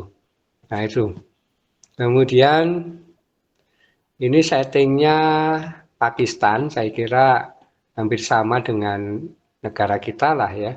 Negara kita sebagai negara sedang berkembang, sehingga ini bisa dijadikan sebagai rujukan, kecuali yang TQM-nya tadi mungkin akan dipertanyakan. Oke, itu yang untuk yang artikel Q2, yang open innovation ya. Kemudian untuk yang employee performance ya, employee performance, the moderating role of leader member exchange a study on the fast fashion retail industry in Jakarta. Nah, settingnya ini adalah di Jakarta, di Jabodetabek begitu. Nah, tadi sudah dinyatakan oleh penyaji bahwa profil daripada respondennya ini kan karyawan ya,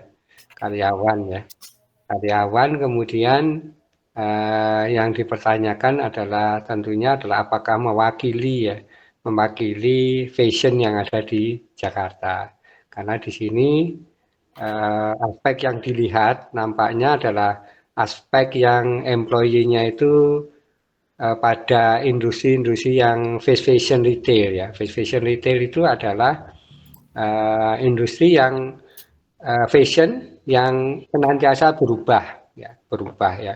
Seperti kita ketahui dalam sajian ini yang saya permasalahkan adalah yang dipotret itu adalah pada gambaran latar belakang ya. Latar belakangnya itu bahwa yang dilihat adalah salesnya ya, sales atau penjualannya itu ya.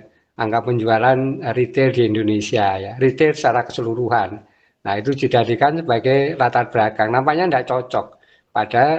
Padahal ini adalah penelitiannya tentang MSDM ya, tentang MSDM sebenarnya. Sementara yang datanya adalah data tentang sales penjualan retail di Indonesia. Ini nampaknya juga harus kita pertanyakan ya. Kemudian yang menarik tentunya saya baru mendapatkan ini juga bahwa job satisfaction-nya atau kepuasan kerja mereka itu mempengaruhi ya, kepuasan kerja mereka mempengaruhi ini counterproductive work behavior. Nah ini atau katakanlah ini konsep ini sebenarnya adalah konsep yang menunjukkan bahwa karyawan itu merasa harms ya, merasa terganggu atau merasa terancam ya dengan adanya perilaku organisasi yang buruk. Nah ini ternyata yang satu puas tapi yang satu negatif. Nah ini jadi kajian yang menarik tentunya. Tapi karena di sini jika dia juga bisa menunjukkan beberapa penelitian tentang ini ya oke lah. Tapi ini menarik. Kadang-kadang kan kita hanya meneliti itu pada sisi sesuatu variabel akan menyebabkan yang positif terus ya. Nah ini dia meneliti yang negatif ya. Negatifnya pada konteks ketika dia kerjasama dengan karyawan, ketidakpuasnya itu justru dipengaruhi oleh hal-hal yang perilaku yang negatif ya. Nah, biasanya kekerasan di dalam bekerja, nah itu yang dimaksud dengan counterproductive work behavior ya. Apakah ini dugaannya juga memang dalam industri retail ya? Seperti ini ada tekanan katakanlah terhadap karyawan ya dalam konteks mereka menjadi tidak betah, kemudian tidak bisa bekerja sama dengan orang lain. Nah ini menjadi hal yang menarik untuk diteliti kalau menurut saya. Cuman yang agak mengganggu juga adalah Bentar saya lihatnya dulu. Mudah-mudahan Bapak dan Ibu sekalian membuka karena saya tidak bisa mendisplaynya.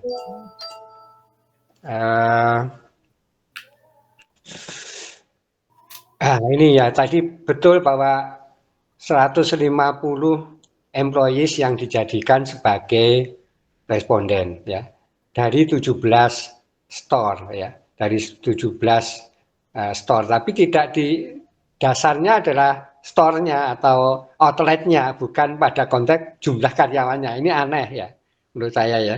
Jadi yang diambil sebagai responden karyawan, tapi dasarnya adalah perhitungan employers yang diambil untuk responden itu adalah toko ya atau outlet ya, outlet fashion tadi ya, outlet fashion tadi. Nah ini agak janggal juga karena tidak disebutkan jumlah karyawannya. Itu yang agak mengganggu juga ya, jadi harus hati-hati. Kemudian kalau single employee-nya atau karyawannya single atau sudah bersuami atau beristri, tidak masalah ini ya.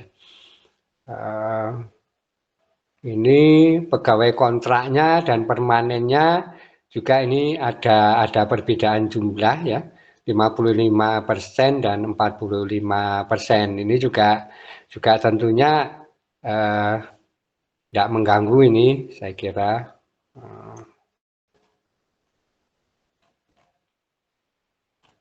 Yang lain lagi untuk ini, nah gambar ya dari sisi teknis teknis layout ya, mungkin gambarnya terlalu kecil gitu ya, sehingga tidak kelihatan angkanya sama sekali kalau kita kritisi. Nah, apakah ini juga sesuatu yang bagus atau enggak? Tentunya enggak bagus ya, kalau kita tidak bisa melihat angka-angka persisnya yang ada di bangun konstruk modelnya yang sudah dihasilkan ini ya, full modelnya ini. Ya. Kemudian, nah itu untuk yang dua artikel yang pertama. Kemudian untuk artikel yang dibahas Pak Sueb, ya, bentar.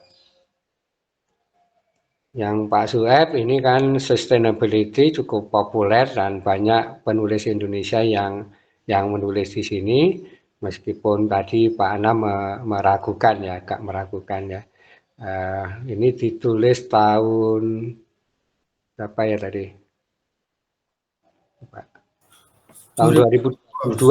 Tahun 2022. Jadi masih relevan lah untuk membicarakan bahwa dalam introduction-nya dia mengatakan bahwa ini juga melatar belakangi adanya COVID yang masih ada di Indonesia dari sisi entrepreneurship, dari sisi pengambilan keputusan pimpinan, karena kita bicara strategik ini adalah betul-betul kalau kita bicara strategik ya memang yang dilihat itu harus pemilik langsung ya.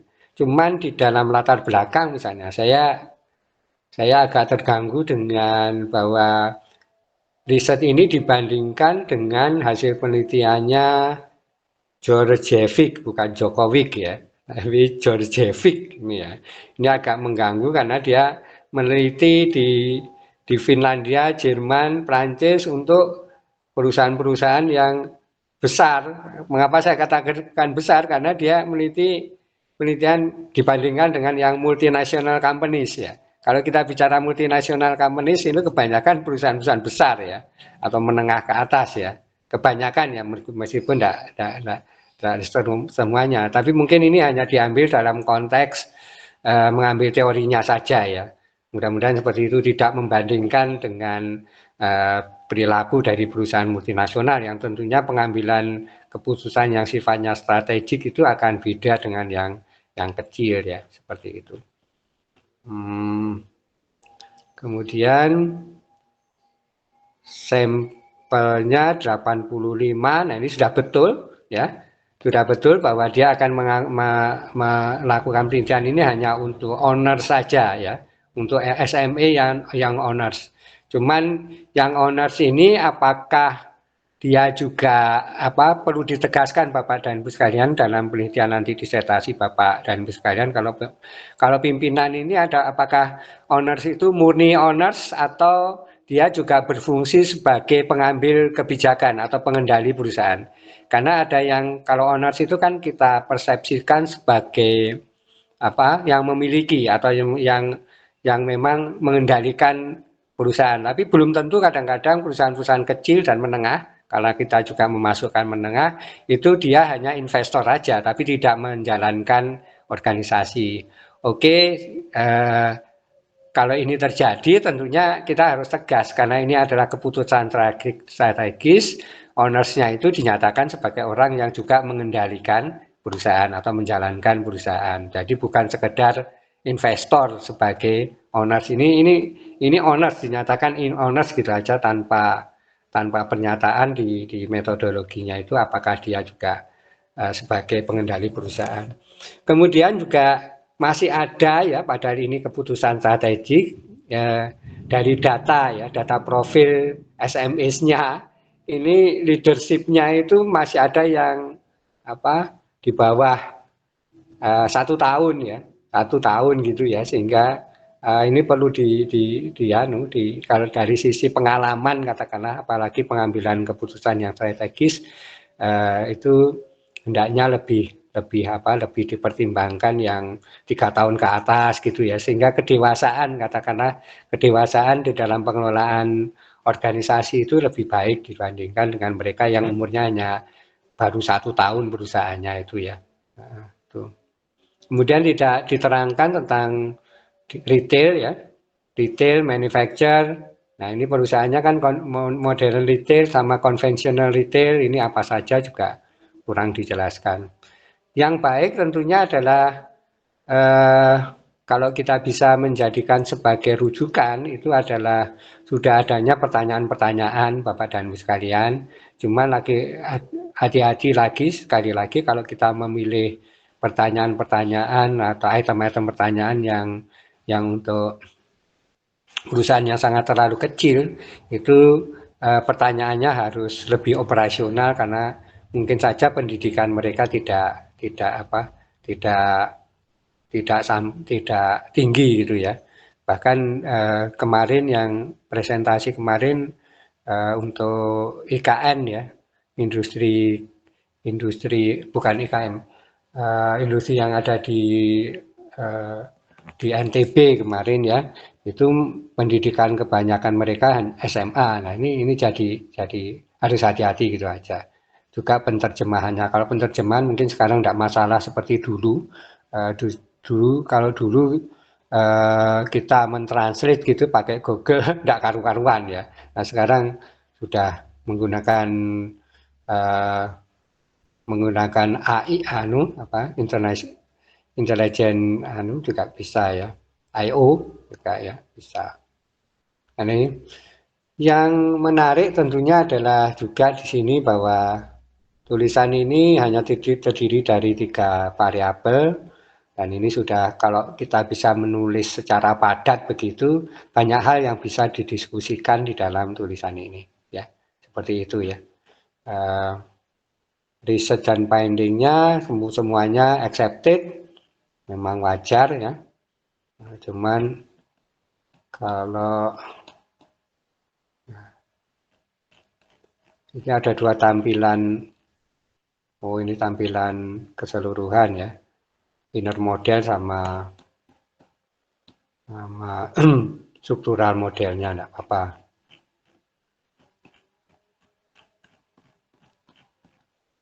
Saya kira ini untuk yang komentar saya untuk yang ketiga. Kemudian yang keempat kita terbang ke Vietnam. Nah, Vietnam ini memang tumbuh dan kadang-kadang industrinya bisa mengalahkan kita karena mereka tenaga kerjanya lebih murah ya, lebih murah dibandingkan kita ya, sebagai pengetahuan umum aja ya. Harga-harga di sana lebih murah. Kalau kita membawa uang rupiah pun mereka nampaknya juga, kalau tidak salah teman-teman yang pernah ke Vietnam, saya belum pernah, itu akan mendapatkan topi dalam jumlah yang banyak sekali untuk oleh-oleh kalau ke Vietnam. Saya ngomong ini mungkin masalah lain, tapi kalau kita lihat dari sisi persaingan competitive advantage antara Indonesia dan Vietnam, mereka orang-orangnya juga penulis-penulisnya, universitasnya sangat maju dan cukup maju dan memang bersaing dengan Indonesia. Sehingga ini kalau dijadikan sebagai bahan diskusi, saya kira bagus untuk yang ketiga ini. Hipotesisnya tentang orientation ya, sama seperti tadi, entrepreneur orientation, ini banyak juga diteliti oleh teman-teman yang doktor. Entrepreneur leadership, ini technological innovation karena memang sering berubah masalah teknologi, dan yang kita sering bermasalah itu di innovation-nya. Innovation itu kadang-kadang lebih tidak pada konteks mempengaruhi yang ditemukan oleh teman-teman, tapi juga ada beberapa penelitian dokter yang namanya innovation-nya SMS itu mempengaruhi, tapi banyak juga yang tidak mempengaruhi, sehingga kita memasukkan unsur variabel yang terkait innovation itu ada juga banyak teman-teman yang akhirnya hasilnya tidak terbukti. Nah ini sehingga tantangan tersendiri ya, apakah kita upayakan untuk bagaimana supaya UMKM itu lebih inovatif ya, lebih kreatif ya. Itu kelemahan kita ya. Kalau itu terbukti ya memang itu kelemahan utamanya ya. Nah, kalau di Vietnam nampaknya sampai pertanyaan yang detail, artinya innovation itu sampai ke kreativitas ya, mempertanyakan tentang kreativitas tim, kemudian dinamika kapabilitasnya, competitive advantage-nya di mana ya. Ini sering sekali digunakan oleh teman-teman sebagai yang S3 terutama yang saya uji maupun saya bimbing itu menggunakan ini sebagai variabel-variabel pengujian hipotesisnya yang akhirnya itu tetap ada bisnis performance. Saya menemukan yang kemarin itu ada bisnis happiness ya, tujuannya adalah mencapai pada konteks kebahagiaan di dalam organisasi itu. Dan mungkin penelitian yang terkait dengan MSDM ya. Itu. Saya harapkan nanti kalau menulis itu profil responden ini yang dia rinci sekali ya, rinci ya. Karena kadang-kadang teman-teman kurang memerinci tentang karakteristik responden tersebut ya. Nah ini kan kalau di sini sampai di apakah dia sebagai pemilik atau sebagai murni pemilik, apakah tidak ya, apakah pemiliknya adalah orang asing, nah itu joint venture, nah itu terekam di sini ya, terekam ya. Nah, kemudian jumlah karyawannya juga kadang-kadang kita tidak memperinci, pokoknya disebar kuesioner gitu ya. Karyawannya jumlahnya berapa itu tidak ada ya. Ini sampai ke karyawannya ditanyakan apakah kurang dari 20, apakah 20 sampai 50, apa 51 sampai 99. Jadi dia akhirnya punya profil lengkap terhadap apa yang dia teliti. Nah, kemudian juga sebaiknya juga saya seperti yang tadi itu adalah masa daripada organisasi ini sudah berdiri, organisasi bisnis berdiri itu jangan sampai kurang dari 3 tahun ya. Ini sudah benar dia sampai 3 tahun ke atas ya. Mau 3 tahun sampai 5 tahun, 6 tahun sampai 10, sampai 20 tahun lebih. Nah, ini sudah sangat bagus sekali. Jenis usahanya juga sedemikian rupa, meskipun ini disesuaikan nampaknya dengan subjek penelitiannya. Ya. Nah, itu yang saya sarankan dan mohon diingat-ingat. Ya. Jadi profil tentang responden itu akan memberikan gambaran sebenarnya juga validitas ya. Validitas terhadap penelitian kita itu bisa dipertanggungjawabkan enggak? Kita mengklaim bahwa SMS. Kadang-kadang tidak ada yang M. Mungkin semua yang mikro atau hanya perusahaan kecil. Nah, itu yang saya ragukan itu seperti itu. Akhirnya sebenarnya kita tidak bisa mengklaim itu SMS karena tidak punya klaim tentang profil responden yang memang betul-betul mewakili. Dan Bapak dan Ibu sekalian tahu tentang maksud saya karena saya berkali-kali menemukan hal ini ketika menguji terutama ya. Harus profil respondennya, kemudian kriteria responden itu juga harus jelas. Nah, kalau ini cukup jelas ya. Dan juga ini saya kira ada pertanyaannya dan kita bisa menggunakan ini sebagai rujukan. Kemarin juga ada misalnya yang entrepreneur orientation untuk penelitiannya. Teknologi innovation, tim creativity ini belum pernah saya temukan bahwa udah usaha kecil membuat atau membentuk tim creativity. Nah ini kalau yang kecil tentunya kalau kita mengklaim yang kecil, kalau tim creativity itu biasanya hanya untuk yang mikro maksud saya, untuk yang kecil dan menengah aja dia punya tim creativity ya. Tapi kalau untuk perusahaan yang mikro apakah betul karyawannya yang hanya 5, hanya 10 itu punya tim creativity. Tapi tidak mungkin menutup kemungkinan itu tergantung dari jenis usahanya. Kalau usahanya itu adalah ini software gitu ya, seperti ini ya harus ada tim creativity-nya ya, seperti itu. Jadi itu. Jadi saya bicara di sini dari sisi yang positif maupun yang negatif dari bahasan kita kali ini. Kemudian, nah ini juga sebagai jurnal dia juga menyebutkan kontribusi masing-masing penulisnya. Ini saya juga pernah menemukan jurnal yang minta itu ya, minta itu. Karena ini nampaknya untuk meyakinkan bahwa semua penulis itu bertanggung jawab pada apa yang dia tulis atau tidak hanya sekedar menempel ngajak orang itu aja ya, ngajak orang kemudian dicantumkan tulisannya. Nah ini jurnalnya ini adalah ada di bagian terakhir dari bahasan keempat tadi, declaration itu adalah ada sisi kontribusi masing-masing bahwa mereka sudah berkontribusi dalam ini ya. Kemudian juga yang mendanai ini wajar, biasanya jurnal juga menanyakan tentang siapa yang mendanai. Kemudian ada pernyataan juga bagaimana kalau dikutip ya, apakah boleh atau tidak. Nah seperti itu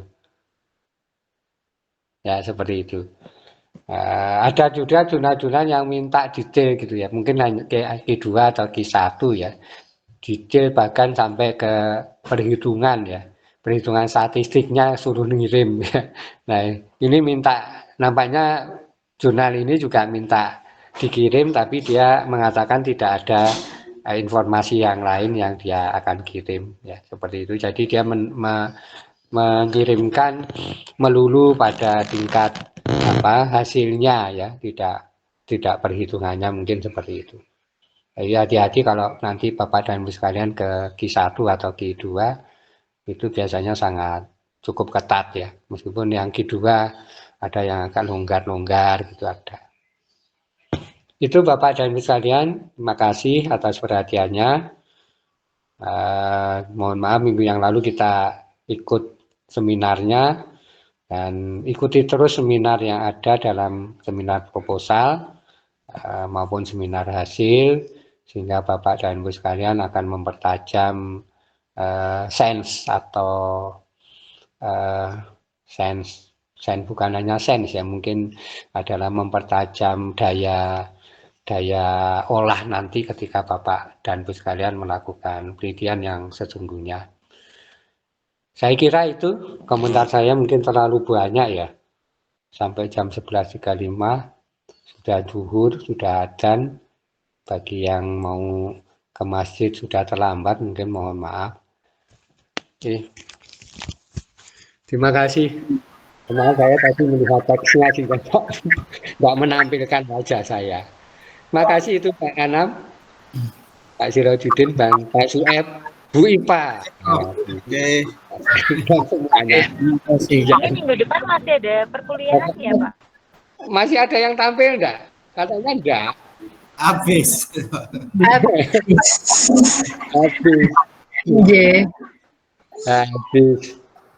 Saya sebenarnya ingin juga mendapatkan masukan dari Bapak dan Ibu sekalian tentang, saya menyadari ini adalah pertama kali saya mengajar mata kuliah ini ya, terus terang aja gitu ya.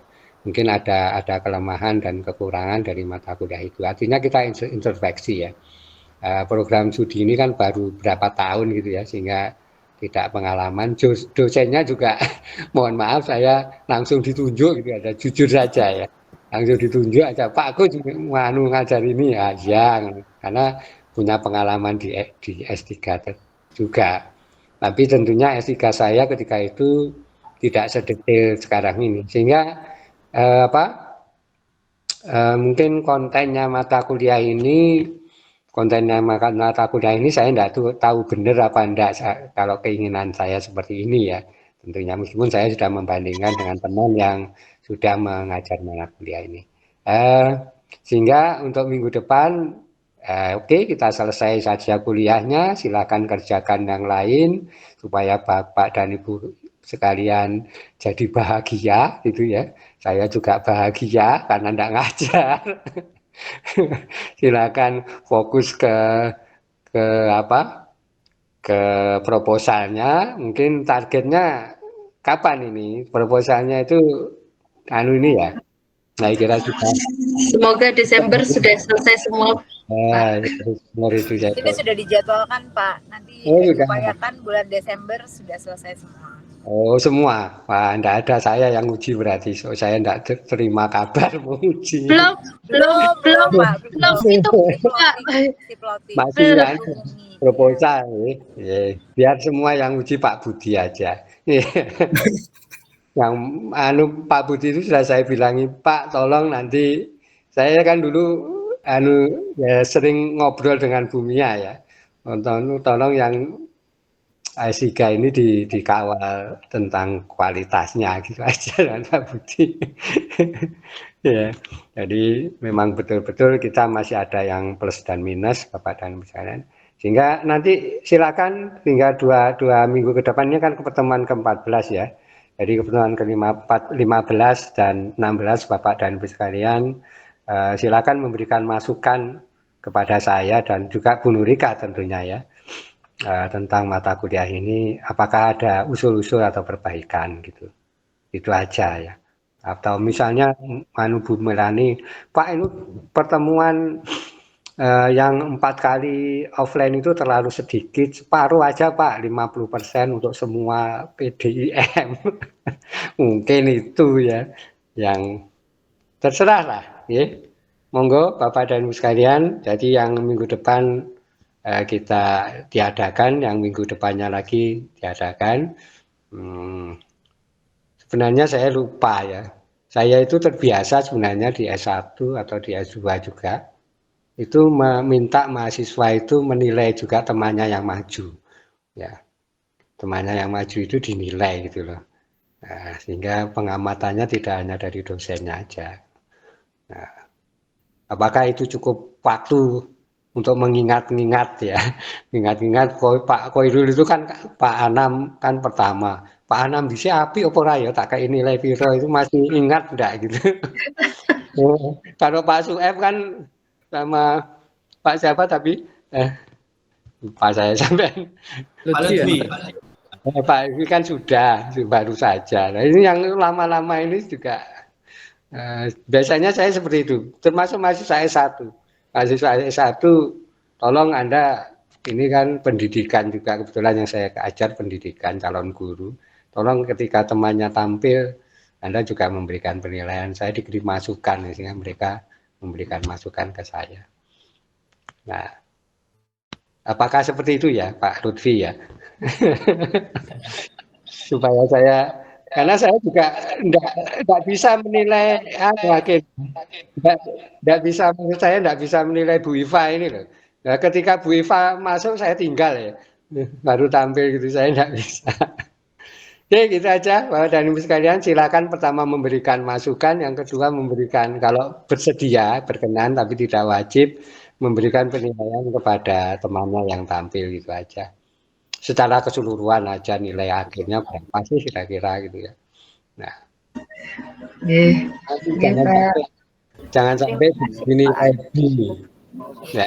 Jangan sampai dinilai B, karena kalau Bapak dan Ibu menilai B itu berarti dia tidak lulus. Tapi oke kalau mau tidak diluluskan. Gitu aja. Terima kasih Pak Agus. Terima kasih Pak Agus. Mohon maaf ya kalau ada kekurangan dari saya. Assalamualaikum warahmatullahi wabarakatuh. Selamat siang. Waalaikumsalam warahmatullahi wabarakatuh. Terima kasih.